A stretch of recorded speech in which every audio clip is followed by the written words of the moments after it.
Okay, this is a 7-minute, 8-minute podcast about tools I've changed, tools for publishing.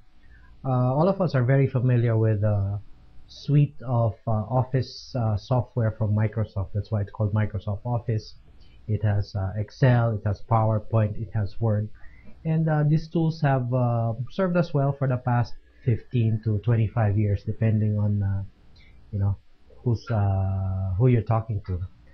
But I think right now it's true that the tools have changed because we're moving towards not just text and graphics, as in pictures and images, but more towards multimedia, audio, and including video, most especially.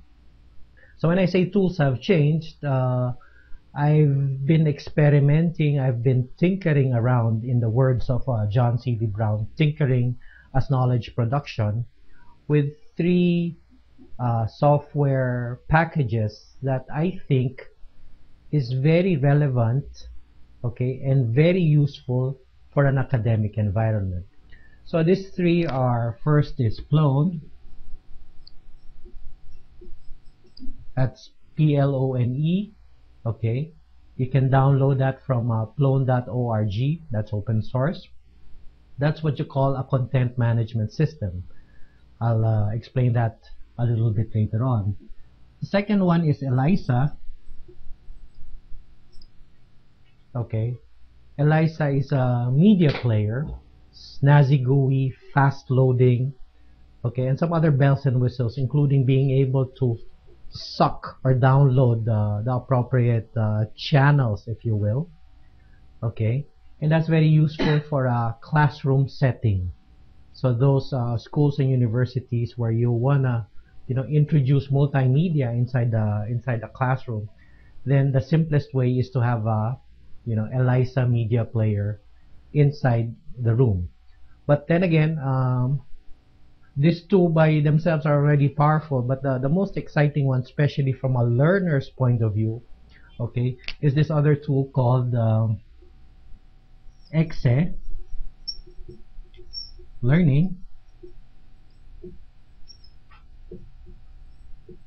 It's an award-winning software from New Zealand. So I've been using these three in combination because it has the strengths, okay, for certain things, but combined, it allows me to have a relatively flawless kind of, publishing and slicing and dicing of multimedia files. So Plone is what I use for a project in Pagadian. In Pagadian, there are 16 high schools. These are rural high schools. 14 of those have campuses where there are absolutely no internet access. But despite that fact, the students have a media lab or a media center where they have a high-powered PC and then connected to some LAN terminals, and they're able to select, watch, playlist, download YouTube, Britannica, National Geographic, and other videos for classroom purposes. Okay, so that's how Plone is used already in the rural areas in the Philippines. The second is Elisa. Elisa, because of its nice interface, which mimics the front row software of Apple, okay, is very good for classroom use, where you have maybe a 22, 24-inch, okay, LCD TV, and we know this have dropped in prices significantly over the past 12 months.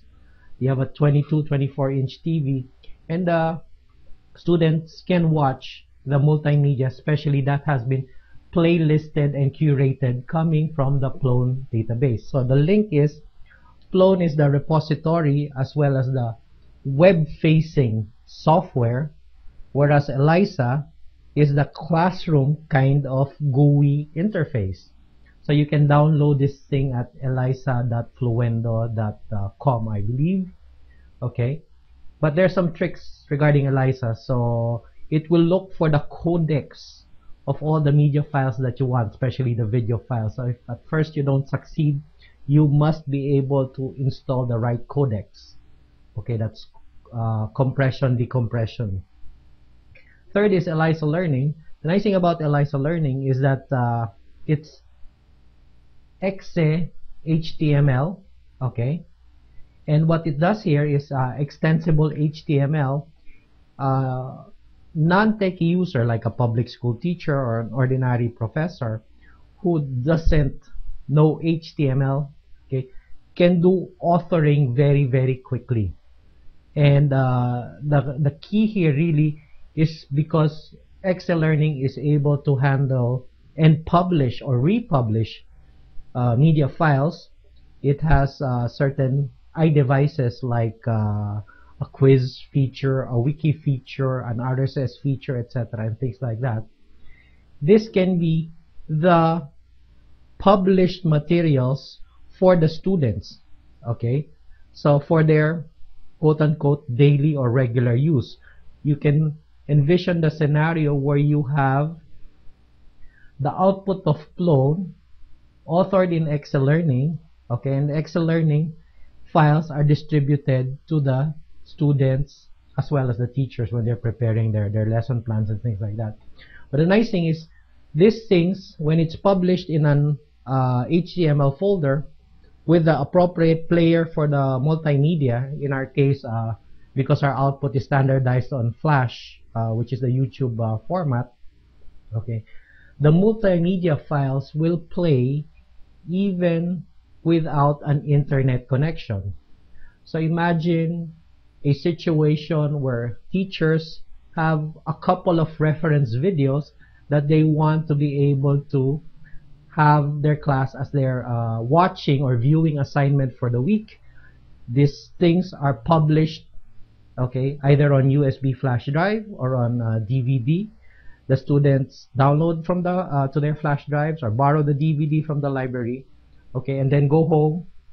In the rural area, if there's no internet access, or if the internet cafe is always full, or if it's slow and things like that, no one has any excuse anymore not to have access to the appropriate viewing list or viewing assignments for the week. So all told, these three in combination, just like the Office suite of Microsoft, where you have PowerPoint is good for viewing, Excel is good for calculating, and Word is good for authoring. You have this suite of three open source software.